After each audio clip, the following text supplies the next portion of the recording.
So welcome to CLI's Legal Generative AI Summit 2023. I can't begin to tell you how excited we are about this summit over the next couple of days. I'm Terry Mottishead, the Executive Director of the Centre for Legal Innovation at the College of Law, and I'll be your host for this session. I would like to acknowledge the traditional custodians of the lands in all of the places in which we meet for the summit today. We pay our respects to elders past, present, and we acknowledge all Aboriginal and Torres Strait Islanders peoples joining this session. We also acknowledge and welcome all First Nations people from every country joining us for this session today. As you folks know, the session is titled, Can Generative AI Live Up to Its Promise, and What Is It Promising Now? It's the burning question right now. And frankly, who better to address this and kick off this summit than legal ops legend, Mary O'Carroll. Mary is the Chief Community Officer at Ironclad Inc. and the co-founder of the Corporate Legal Operations Consortium, or as most of us best know it, CLOC. A huge welcome to you, Mary. I'm going to drop off the screen and hand over to you, but again, say a huge, huge welcome. Thank you, Terry. Thanks so much for having me. Everyone, look, I am coming to speak to you at such an interesting moment in time. As we all know, the world is changing so fast. And who would have ever believed even just a year ago that we would have an entire conference called Legal Generative AI, right? I mean, AI is just dramatically changing our landscape of possibility, of peril across all industries. And particularly, though, within our own. And it still kind of feels crazy when I say that because, you know, for years, AI was this topic, and I even say it was kind of an annoying topic, right? Every GC would periodically ask me about, and it was seen as this very kind of sexy, cool, interesting thing. But we all who were in it kind of recognized that it was mostly hype. It was super expensive to train. It was difficult to make it work. And even if you were able to make it work, you could only use it for certain very, very narrow use cases. And so we had people who had boxes of legal documents under their desk, and they were asking about AI. And, if we were really being honest with ourselves, I think AI was really mostly out of reach to most people. But now, of course, things are very different. With the rise of large language models or LLMs and generative AI, there is actual substance behind all of this AI. And so we are in a completely different world of possibility and of urgency. And even if you go out into this broader conversation about AI generally in the world, legal is coming up all the time as one of the industries that is going to be the most quickly and most dramatically affected by generative AI. Now, I travel a ton. I meet with a lot of people across the legal ecosystem regularly. And everywhere I go, this is the only thing that anyone wants to talk about. I'm sure all of you can relate to that. And I feel like I get a lot of questions asked around this. So for today, for this talk, I thought it might be interesting to kind of organize my talk around the biggest questions or the questions that I hear the most. So the single most spoken or unspoken question that I get is, will I still have a job? Is this the end of lawyers? And look, AI is stirring a lot of feelings in our community, but first and foremost, we should all acknowledge that feeling is fear. And there is a lot of anxiety around this. People understand this to be a very significant shift in our industry, in our world, and they're wondering, will I have any place in this new landscape that ensues? And I understand the fear, but we have to remember to keep things in perspective. This is not the first time we have encountered a big transition in technology with profound implications.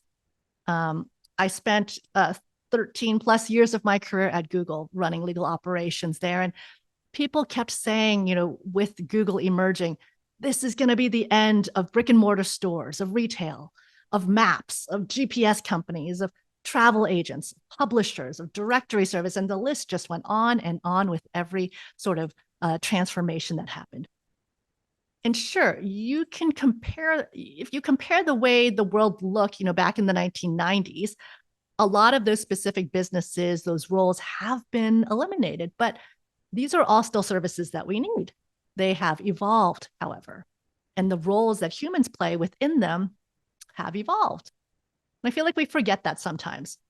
And now what we see is the rise of new businesses that serve these needs, right? But in a different and modern way. I'm talking about the ability to find and buy anything from everywhere. Think about the explosion of fast delivery services like Instacart or DoorDash, travel companies like an Expedia, self-content publishing, TikTok, YouTube, Instagram, on and on. So there's actually not less jobs. There's more jobs. And arguably, I think there are more interesting jobs than there were. And we're going to see something very similar play out in legal. We will always have lawyers. We will still have lawyers. But we're also going to see the emergence of very new roles that deliver value in very new ways. Think about what we do in law day to day, right? There is so much busy work, so much scanning across documents, looking for patterns, looking for precedent. And I think if you ask anyone, these are not that compelling a role for any human being. And that's exactly where this generation of AI shines. So what happens to the businesses, to the people doing all that work that AI can do now? Well, like all things, it depends on how they adapt. I met with a law firm recently. The partners brought me in for a talk on generative AI, and the lead partner basically said to me, look, what we do is translate complicated tax code into easy to understand plain English for our clients. Will that be something people will still want to pay for? And the answer is no, not at all. And this cannot be your value in this new age. It arguably shouldn't have been your value in the last one. So transitions demand change. They demand new thinking. And those who are ready to embrace that are not going to just survive, but thrive. It opens up a lot of opportunities for a lot of us. Which takes me to the next question that I get asked a lot. How will legal roles evolve? Now, remember, the flip side of fear is hope. Now, I have so much hope for the future of legal, for the roles that human beings will play within our industry. AI and the other technologies that have emerged in the last few years, they offer an incredible opportunity for us humans to elevate our roles, to be focused not on synthesis and finding patterns, but really to focus on the higher level of analysis and insight, right? So we can deliver more value, more impact, more scale now by using that technology. So your job gets to be more about thinking, more about value add. And I know that that can be sometimes hard to accept. Many of us, particularly those who have been around for a while, we struggle to accept change on this kind of scale. But it really is a question of perspective. I am going to paraphrase a quote from a writer named Douglas Adams. He's a great science fiction writer. He wrote books like The Hitchhiker's Guide to the Galaxy and some other books.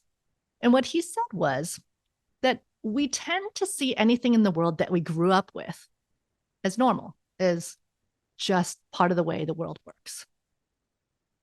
And then anything that was invented when we were between the ages of, I think, 15 and let's say 35, we see that as new and exciting, as an opportunity for us. But then anything created after 35, we see as against the natural order of things. So if you can step out of that fear mindset, you realize this is actually a chance, the chance that we've all been waiting for. So I won't sit here and say that, look, no one's going to lose their jobs in the changing world. Some people will struggle to adjust. But I really believe that on the macro level, this is going to make our industry grow, not contract. So to be very direct, very clear, I believe the overall pattern will be one of elevation, not of replacement. Okay, now we've seen this before. If you think about e-discovery was this part of the legal world that already has been completely transformed by tech, by tools, right? If you think back years ago, we had numbers and numbers of associates stuck in what I call dark basements with boxes and boxes of documents. And they had to comb through those boxes of documents for litigation. Now, today, of course, we not only have the tools to help us do that better, faster, more accurately, and honestly cheaper than humans could, but now the courts even require us to use technology assisted review, at least in the United States. Now, if you remember when this was all starting to emerge back then, it was certainly very threatening. People were scared. People were asking, what will these young attorneys do? But there is still plenty of good work to go around. And so we reallocated them to much more valuable tasks. And I'm willing to bet money that none of those young associates are sitting around and reminiscing about the good old days of sitting in the basement doing document review, right? So now I hear a similar concern, a sort of sub question. The question is, how will we train our young lawyers? For some reason, we're always very concerned about our young lawyers because right now we expect them to learn how to write the first drafts, how to do the legal research. And what does that mean if AI can all of a sudden do that?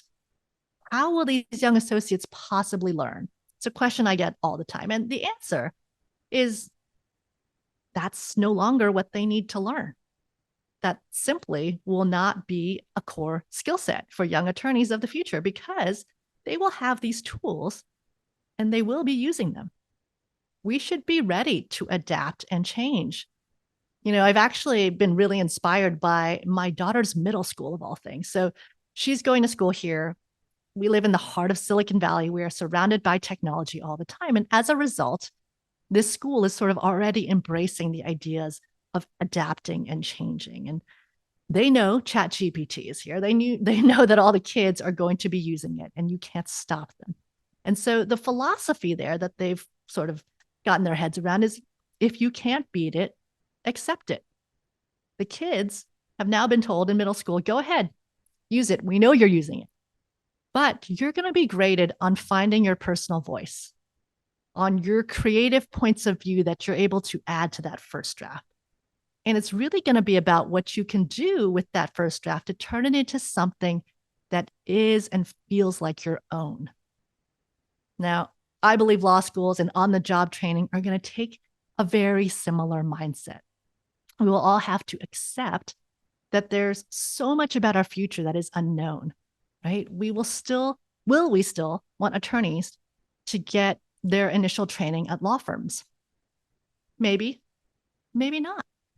We don't know yet. Some things are clear, however, that there will always be room for people who can kind of synthesize human and machine intelligence, people who can create and leverage relationships, who can apply their unique perspective and insight to a challenge, and who can help their clients and colleagues see around the corners.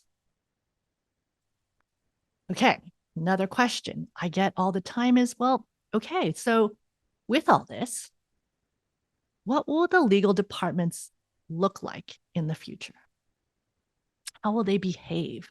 What will their focus become?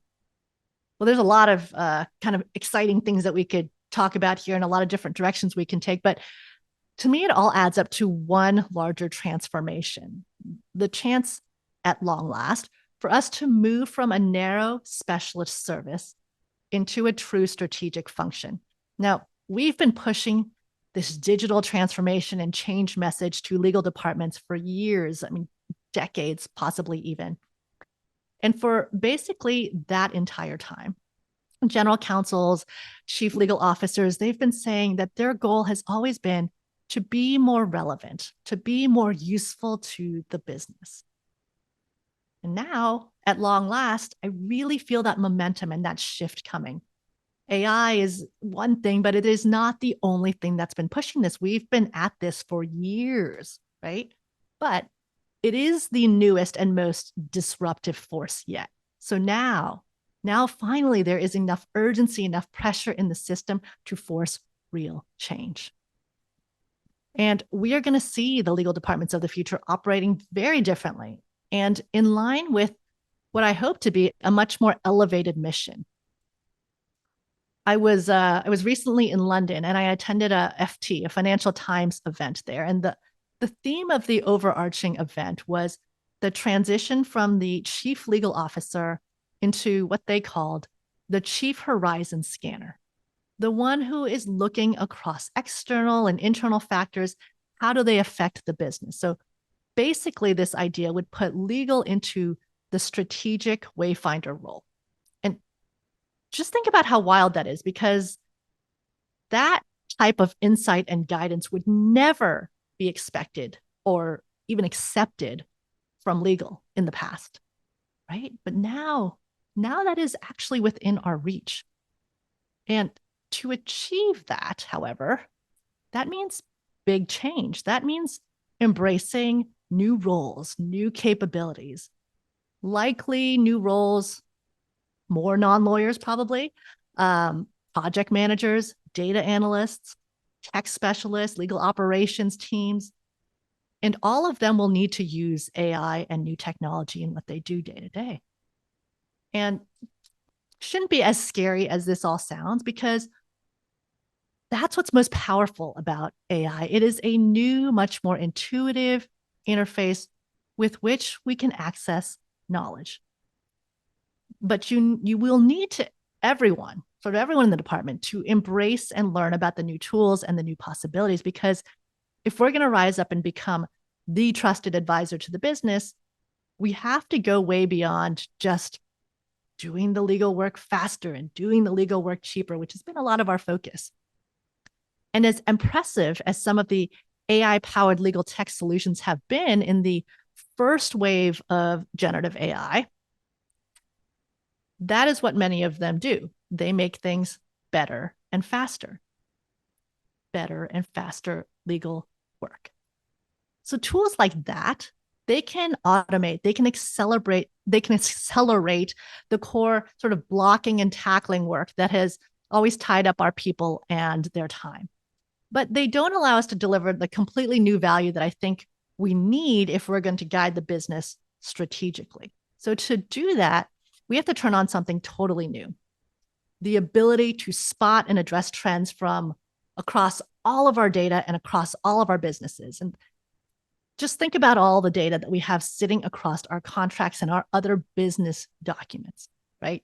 Think about, for example, contracts being the source of truth for all your revenue, all your expenses, all your partnerships, all your licenses, all your IP, all your human resources. I mean, this is a large part of why I decided to join a contracts management company like Ironclad, because if you think about it, what will legal be able to do with what it surfaces from all that information? And it is still too early to tell, but if done right, I think it could completely shift the center of gravity on the company's leadership team. The new generation, so this is how quickly things are changing, the new generation of what we call AI agents are perfectly built for this. So quite simply, an AI agent is a large language model that can now use tools in addition to analysis and reasoning. So these tools they can think creatively, they can apply analytics, they can show their work. Now, they're not, to be clear, the robot lawyers that we've so long dreaded and speculated about, but these agents do make what I like to call AI interns very possible. And they're pretty darn smart if you can provide them enough context, enough access to the information and the tools that they need. But those interns have superpowers. They have the ability to scan almost instantly across tons of data and to see connections that no human would spot. We have never had access to this before. We've just launched an agent like this at Ironclad. And what that means is now you can ask your agent, your AI agent, or your robot intern, as I like to call it, questions about huge sets of data in your company. You know, things like, how many seat licenses do we have in contract over the next year? What is the average price of those? What does it look like by month? Is there seasonality? What is the average by salesperson? Is someone giving more discounts than they should be? If we move ourselves to a different pricing model next year, what would the impact be on revenue? So you can see these are types of business questions, scenarios, strategic plans that can be at the tip of your fingers as the legal team. Now that completely changes your role at the leadership table, right? We've talked about how to demonstrate the value of legal, how to be more strategic. Well, this is your ticket to change your impact. With the data that sits in your department's hands, you hold the insights to the entire business. And this is all very, very new, but it's not futuristic. It's literally here today. We have customers who are already starting to do this kind of analysis. So if there's just one message that I sort of leave you with today in my talk, and we'll have plenty of time for discussion and questions, I want to close on this. The future is here today, but it is not evenly distributed. The mindset that you bring to this, the actions that you take on AI will either vault you forward or leave you struggling to catch up. So that is what you do in the next month, in the next 6 months, in the next year. Are you engaging with this? Are you kind of hoping that it goes away? If you don't think your team is ready for it, know that somebody else's team is, and they're going to be doing it. Others are using this to redefine their positions, their possibilities in the industry. And so for those of us who do want change, who do want progress, and I think that's probably everyone who's here on this at this conference, this can be the most exciting time of our professional lives. So yes, there is a ton of uncertainty, but there's so much possibility ahead. Thank you. With that, happy to open it up for questions and discussion. Thanks, Mary. What a fabulous introduction to our event and to this session. Just so enjoyed that. And we definitely have a bunch of questions coming in, and I'll share those with you in just a sec. And folks, if you're thinking of more questions, please also pile them in. I wanted to ask you, if I may, a couple of my own. And I guess the other question that we hear often is this, and I know that you've been very thoughtful around this as well, is if we look at the big picture, what's different about now than the other changes that we had before? Because we're dealing with sometimes a bunch of skeptics, bless them, and so that question gets asked a lot too, doesn't it? Yeah, the technology is fundamentally different. So what we have now, really generative AI, we're talking about large language models that have been trained on enormous, unfathomable volumes of data. And what we had before was some machine learning and other types of AI, but it wasn't trained on simply just not enough information. And a lot of the models that we at Google got our hands on and got to play with, you would have to train yourself. And, one company simply just doesn't have enough data to make it that powerful. And it's very costly to do it on your own. And even then, you have to train it for each use case. So, I plan to look for this type of clause in the future. I will train it to look for this clause. That is a very expensive and labor-intensive exercise. It makes sense if you're going to do it over and over, but again, you have it for one use case. Then you have to plan for another use case.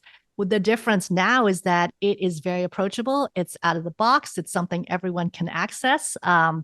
It's being built into sort of all the tools that currently exist in the legal tech landscape. And you're now able to use something that's very, very powerful that someone has built and apply it to your own data. So it's here. You don't have to invest in it and then hope that in a year it'll work for your company.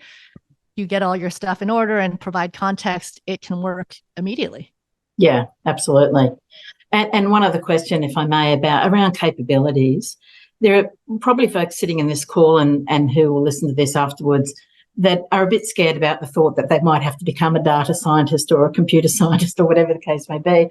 And so in terms of looking at those capabilities, and we speak obviously a lot about digital literacy, presumably you're not suggesting anyone becomes a data scientist. I know that you're not, but there's a level, isn't there, of comfort that you have to get to, and you do have to upskill to some extent. It's more a mindset shift, in my opinion, than anything else, just kind of being willing and able and open to trying things a new way. there is a lot of the functionality that, I mean, if anyone's been using ChatGPT, no training is needed. You can get in there and start playing with it. A grandma, an 8-year-old, anyone can kind of figure it out very quickly. That's the beauty of it. It's kind of made a lot of this technology really accessible, really approachable. I mean, certainly there are people behind the scenes who are developing and data analyzing and doing all sorts of amazing things. But for the day-to-day user and the lawyer of the future, I would not expect, you as an individual to need to be super technical. I think that there will be people in the department whose jobs is needed to be technical and to, clean the data, get it in the right place, make sense of it, write prompts, make sure that it's following, directions and given the right context and framing it. And that is a specific skill set that is, very new. And I think will be growing in value in our legal departments. But just like, the rise of legal operations, I really believe that there's, a core skill set that brings that is different from the practicing lawyer in the department. So, a lawyer doesn't need to be the person doing the legal ops role, just like the lawyer doesn't need to be the person training and building the technology. Absolutely. Although I have to tell you, Mary, that I do aspire to the title of Chief Horizon Officer. So Great, right? Just putting that one out there. Let me jump into some of these questions here. And here's the first one. How do you think the support services role will change in law firms? And I guess with that, what's the focus on, particularly for knowledge and information teams, and should it be training, evaluation? Where do you think that's going? Yeah. So I do think there's going to be a lot of change in the way a law firm looks and feels. If you think about how it is right now, it is, I guess I would describe almost as a pyramid where you have a partner, but a lot of people supporting that partner, be they associates or knowledge workers and librarians and everybody else sort of in paralegals. And I do think that is going to look different because a lot of what the associates are doing is this sort of first draft research summary, preparing stuff for the partner to do the real analytical thinking. I give credit to my CEO. We were chatting about sort of the law firm of the future, and he thinks it's going to be much more of like a venture capital firm or a apprentice type role where you learn from watching and doing, and being trained kind of hands-on by the partner. So with that though, what does that mean for all the other, support? I don't know what the right word is. I won't call them non-lawyers or support staff, but all the other business professionals in a law firm, there is going to be, in my opinion, a much larger number or percentage of the business professionals compared to the lawyers, because I think that the knowledge gathering and context and data just gets more and more important. You do have everything in one place. You got to know where the bodies are buried. You need to know, everything needs to be centralized. It has to be kept clean. And I think that just becomes more and more important. As we mentioned, these are large language models. These are agents. They are not humans, and they are not fail-proof. And so the more accurate you are with giving context to it or providing context, the better the outcomes are, the accuracy that I think we're all looking for. And what I mean by that is I often say, it's just like if you hired a junior intern, somebody right out of university or even still in university, and you ask them to find everything in your law firm related to, let's say, one client. Well, if everything is still under people's desks and in drawers and who knows where partners are hiding things, it is going to be very hard for that, intern to find anything. And it's the same thing with, an AI model. It's not able to just go around knocking on doors and reading your mind. So you do need to provide context and tell them, tell the intern and tell the AI, here is where I want you to look for X, Y, Z. I want you to bring it back to me in this way. I want you to think about it in this way and present it back in, that way. And skills to develop around those sort of questions for sure as well, right? That's right. The prompt engineering, as they call it, is going to become more and more valuable across all industries, but certainly legal is no exception. Yeah, absolutely. Barry, we've got a question here about the roles, those kind of senior roles that you referred to. And the question is that many organisations already have chief strategy officers and strategists that are kind of looking at these mega trends and emerging issues. So how does legal kind of fit into that role, or what do they add for those organisations that have those folks? Yeah, it's a great question. And look, I always say, nothing good comes out of making predictions. So right now, I just want to say nobody knows what the future looks like. We're all speculating, and we'll all, come back to this talk in a year and say Mary was wrong about all those things. But yes, there are chief strategy officers. There are, sales revenue officers thinking about, pricing structures, and there's product people. What I'm trying to say is I really do think that this is the opportunity for the legal officer to change his or her role, or really how they're perceived in a legal department. What excites me about this is truly what I'm passionate about. Why I think legal operations is important, why I think legal technology is important, is because legal has always been so reactive to, what's happening in the company. And there's always, fires to be fought, and, constant influx of just work that you cannot get out of the sort of day-to-day onslaught. I do think these tools, these technologies, the right sourcing is going to change the way we work and what we focus on. So a lot of that goes away. That frees up time for the lawyers to do what they're really good at, what they went to school for, which is issue spotting, problem solving, and horizon scanning.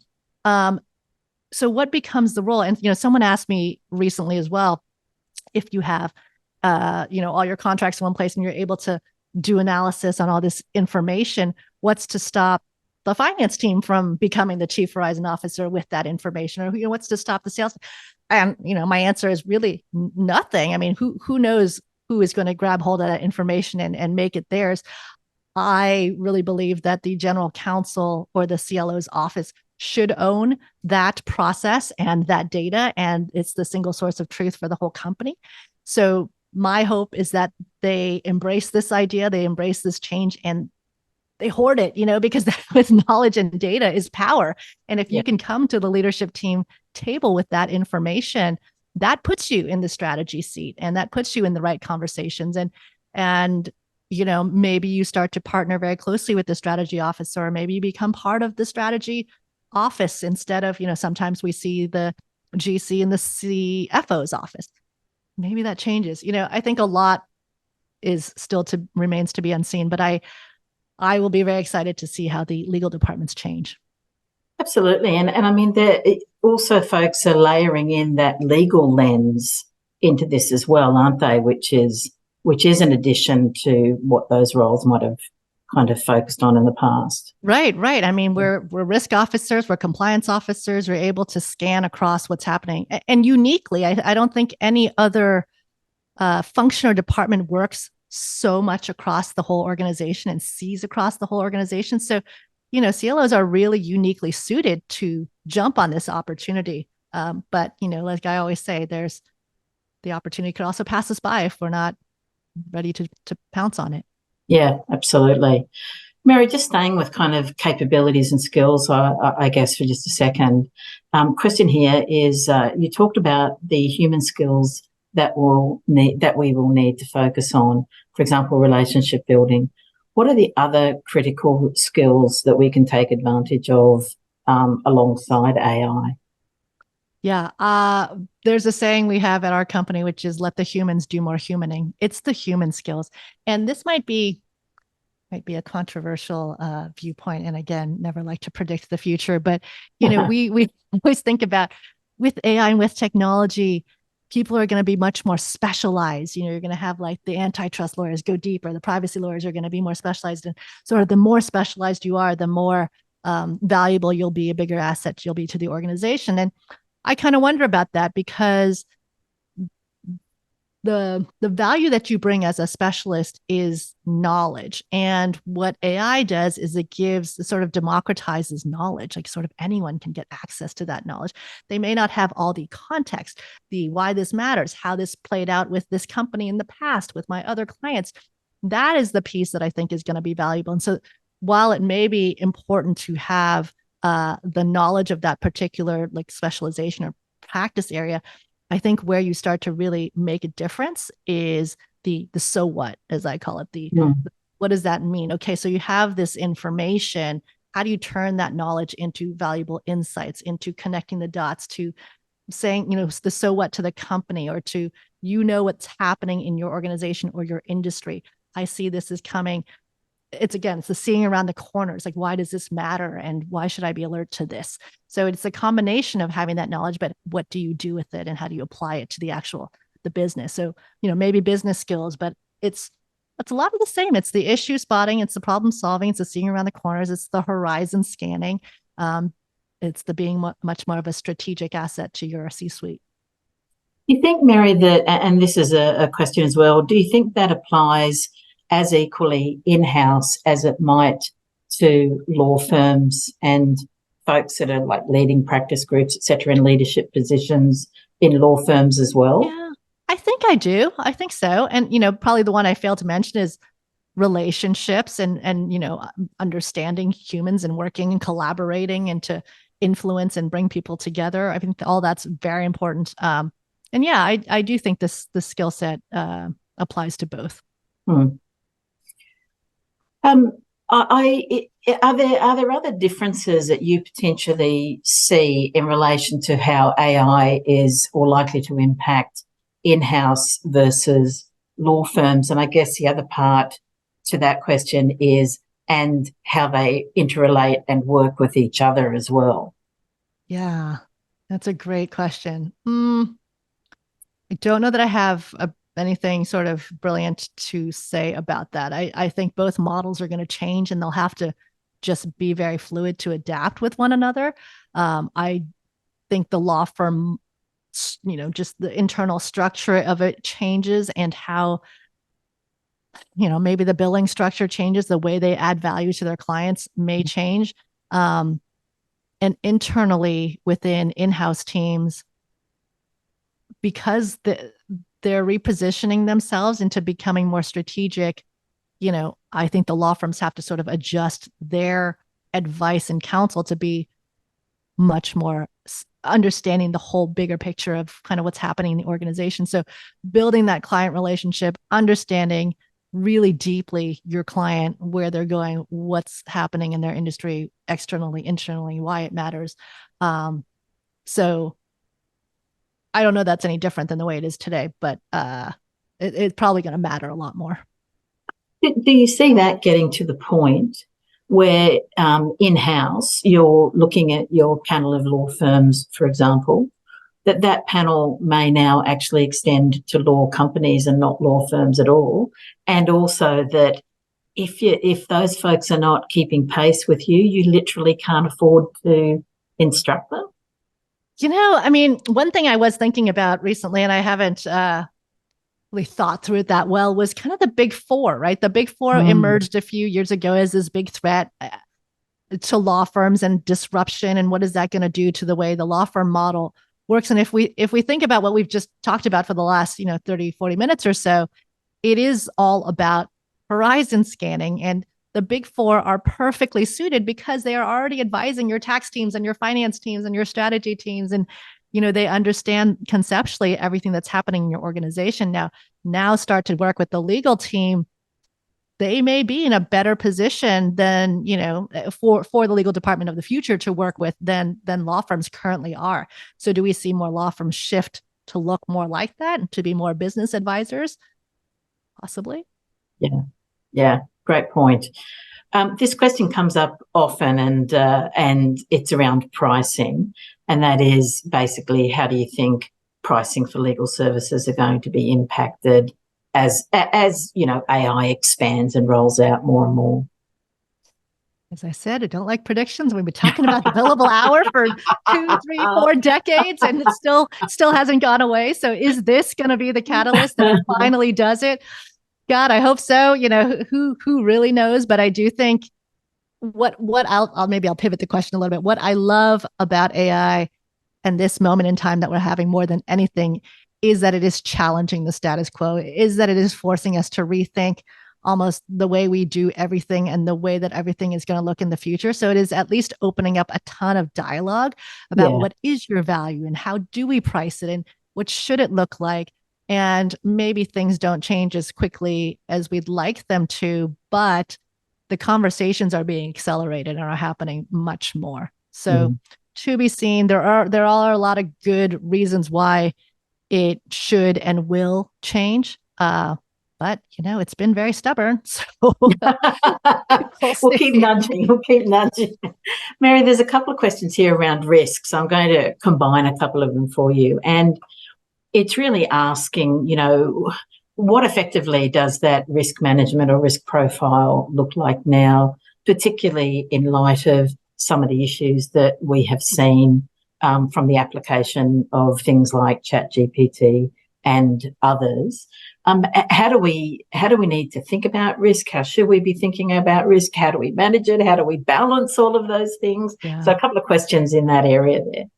Yeah, it's a great question. And first of all, I think there's a lot of education that needs to take place if you are a CLO and trying to think about how you can use AI in a responsible way across your organization. There's a lot of folks putting out guidelines and such, but education is probably the most important thing. And the basics of do not send data externally, across or into something like ChatGPT. And you would or maybe not be surprised about how many people equate generative AI with ChatGPT. So if you say, is your department using AI? Are you thinking about AI? People immediately go, yes, I use ChatGPT. And that is exactly not what we want you to do. It is an amazing tool on the consumer side, but you don't want to put your law firm or sensitive legal documents in there. There are a lot of purpose-built technologies that can be sort of locked down to your organization. You can also make sure that you have do not train provisions so that your data is both encrypted and not being sent out to third parties to be trained on. So there are ways to make it responsible. And then there's a lot of things. You should definitely go through security review for any of the tools that anyone in your company is using. And I often say it's really no different than AI is no different than any other tool you would evaluate for your department or your organization, right? You still need to pass security. You want to make sure your data is not being shared externally. And the good AI companies are really being very careful about that. We, at Ironclad, I say we like to stay on that sort of cutting edge of what's happening, but we also realize we can be ISO, this, that, and the other certified, but there is no sort of like ISO for AI certification, or there is no like this company has passed some sort of bar that says their AI is safe to use. And so you do need to do your diligence a little bit. And, we try to be even more cautious than we think a certification would, sort of force us to be. But you do need to, be smart and do your diligence and ask the right questions. You folks have been incredibly generous in making your policy public and things like that as well, which I think has been an enormous contribution to those that are, working on and struggling to pull those things together. Just a kind of another question, I guess, generally in the same area, and it's around, I'm going to categorize it as the build, buy or partner question, which is, with all of the tools and the products that are coming onto the market, do you think that we're going to end up with specialist, bespoke legal tech, or will general tech basically be what will dominate? Another prediction, sorry. But yeah, no, it's another great question. And it's something that's debated quite a bit. Do we use enterprise technology, or is legal technology going to trump it all? Yeah, I agree. It's a prediction. It remains to be seen. I think that at least what I'm seeing right now, the purpose-built legal technology trumps enterprise technology just generally for what you're trying to do in your legal department. If you need to do e-discovery, you want an e-discovery system. You're for billing, it's special. Legal is different. You want an e-billing system specific for legal contracts. Legal, you need a contracting system, not just a document management system. And then because of that, the AI that's being applied is great right now because it's purpose-built for what lawyers need. And is, like we talked about earlier, very easy to use, is accessible, it makes sense. The use cases are very clear. When you're talking about, well, can I apply, enterprise technology, or should we build it ourselves, or should we partner? Those are all options. I think it's more work and harder to maintain. And certainly if you're building something, do you have the resources now and in the future to keep it up to date and to fix everything? In my experience, we had a lot of wonderful developers and engineers at Google, and a lot of the times we ended up having to build our own stuff, either for security reasons or it just wasn't available. And while if there were things on the market at the time, I think it's very difficult to build your own tool. And so if it, where we are today with the explosion of legal tools, I mean, you can't even keep track of them all. There's going to be something third party that you can implement quickly out of the box that will be useful for you. The challenge in building your own, you could make it, customized to fit all your company's needs and be really great. But what I found was the engineers then move on to other projects. And then when you need them to keep it up or refresh it or fix something, there's no one around anymore. And so you're stuck with sort of this stale yesterday's technology instead of having something kept up to date for you. So. Yeah, absolutely. Great points. I've got a bunch of questions here around some of the kind of more technical aspects. So I'll kind of almost a bit of a rapid fire round on these, I guess. Here's the first one. Are LLMs more accurate, reliable than humans? And if not, how can we rely on them? They can be. They are not always. So how very legal, right? It depends. Certainly, look, there have been times in my experience, even with the old AI. So I had a time at I'll just share the story at Google where we were using not generative AI. This is sort of the previous generation with AI, which was a lot less accurate. And our lawyers said to us, well, we keep a spreadsheet that has all of our, unusual clauses or things that are negotiated that are off our standard. And we keep it in a spreadsheet. And I said, well, that's silly. We can just train AI to find this for you when you need to. And they said, well, we can never trust it. We have the spreadsheet. We know this is 100% accurate. Let's see if the AI can find these 15 exceptions in this body of contracts. So we run the contracts through the AI, and sure enough, those 15 pop up. So do 2 more.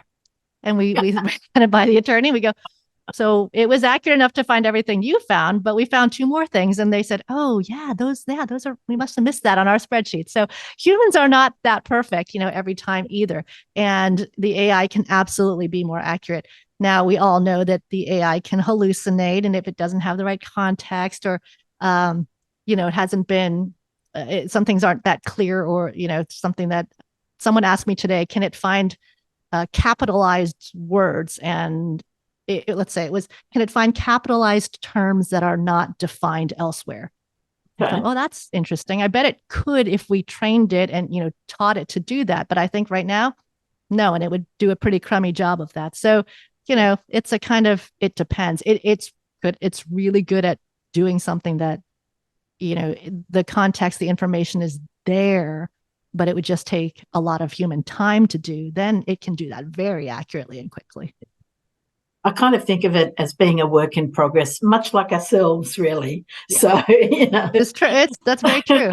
I mean, I always go back to this junior intern. It's like, it all comes back to, well, is a junior intern better than you?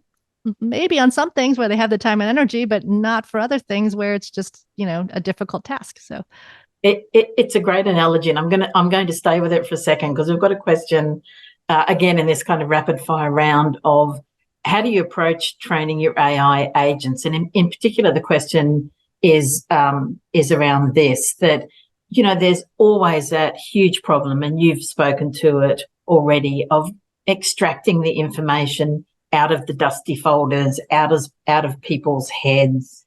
So how do you kind of get that happening? How do you encourage people to do that? To not train the AI, but actually train people to train. Well, it's kind of a combination of the two, because it's training people to give up the information and then getting the information into the AI agent or intern as a result. Yeah. Well, and that's exactly right. Step 1 is to actually get things in one place. So while people are so eager to jump to the, how can I use AI, or, how can it decide, where things are different from my standard language? Well, where's your standard language? We don't have any. Well, okay, that's not very helpful. You have to actually establish what is a standard, or what are your templates, or where is everything in one place. Well, can it find everything? Well, do you know where everything is? So those are the questions that I think maybe is the harder part about how to use AI, is like, how do you get your house in order first before you leap? And I think that's what I was really frustrated with in the sort of old generation of AI, because people would say, I want to just jump to having the AI, but I don't know where things are. Nobody does things the same way. It's just kind of a mess in our house. Well, because people see the value and the impact that generative AI can bring and how quickly, once you have it in order, it's like the next second you can start to apply the generative AI to it. We've gotten to the point where I like to say that technology is driving the change, where people say, oh, this is great. What else can I use it for? Okay, well, you could use it for, this other group of work or this other type of workflow. But first you have to get the 10 attorneys that work on that to agree on what, good looks like or what it should look like. And there's much more of an appetite to sort of jump to having that conversation or collaborating. So you do need to put your house in order, and the mindset shift is the hardest part of a legal operations professional's job. And anyone who's kind of focused on modernization or transformation in legal, it's bringing people to the table and getting them to see that it's not scary. In my experience, once they see it, once they touch it, once they feel it, they realize it's not as scary as it was. And, like I said, the same story with e-discovery.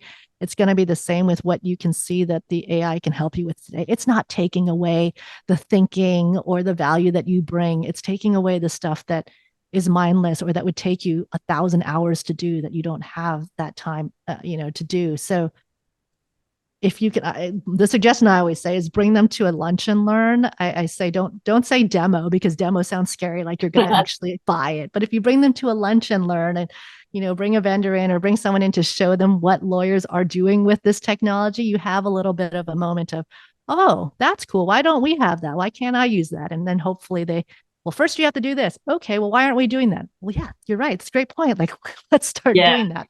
A bit. Just kind of get the door slightly open, and then absolutely.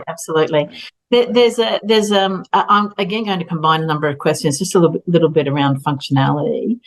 So, and the questions are: can AI, do things like do a first contract review, suggest clauses, those sort of things? So, if you wouldn't mind just addressing those in terms of the sort of functionality that we're looking at the moment. Yeah. So for contracts systems, the AI use cases are the ones I'm probably the most familiar with. So it can do things on the post and pre-signature. So post-signature, very simply, you can upload a bunch of documents. It can extract metadata automatically. I know we can do something like 200 fields.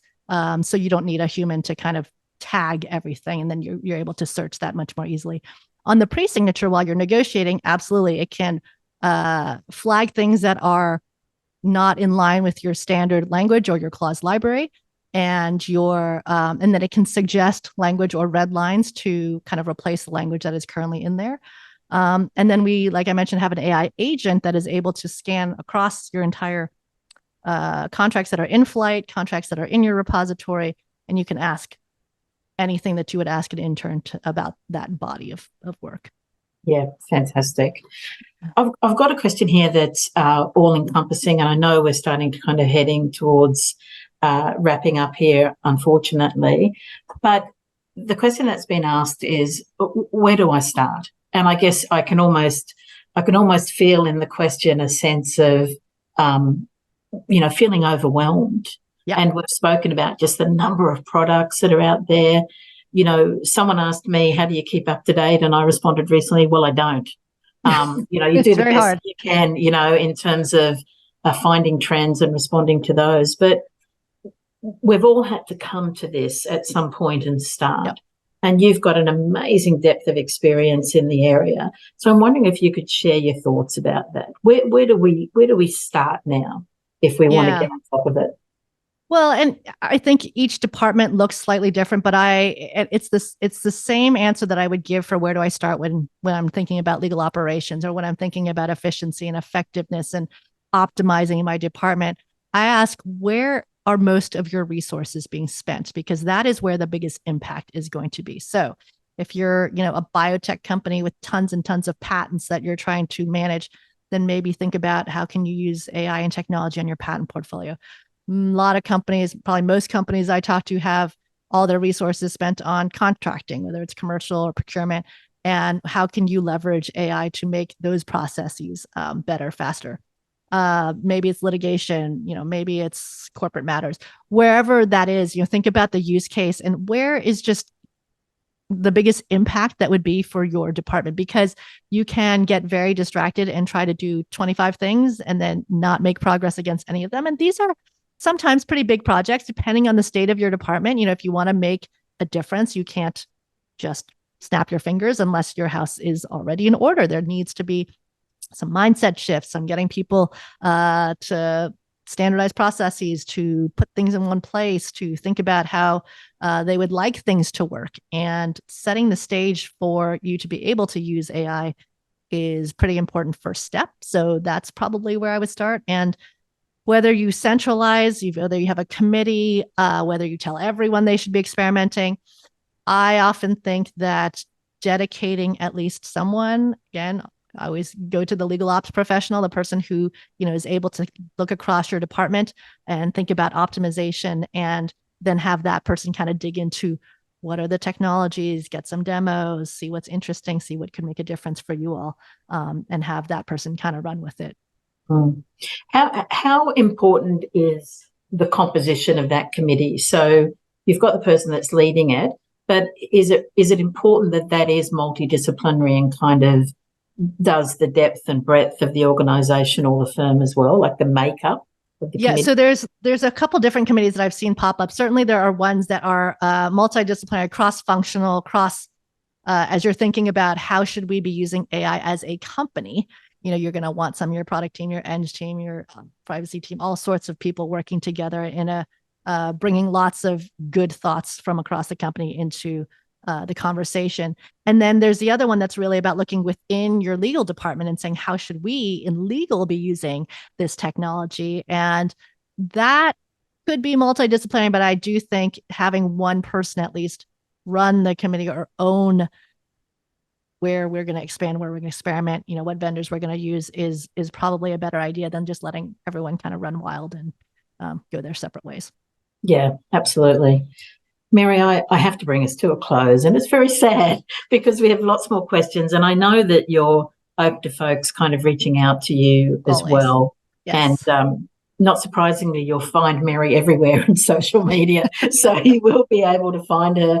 But what an outstanding presentation. Thank you again. And folks, I hope you've enjoyed the session. It will be available on video on CLI's free resource hub, and will also be an episode of our Legalpreneurs Sandbox podcast. And of course, if you'd like to receive updates about the work of CLI, please do follow us on LinkedIn and lots of social media as well. Mary, an absolute pleasure and delight. Thank you for kicking us off with a huge bang.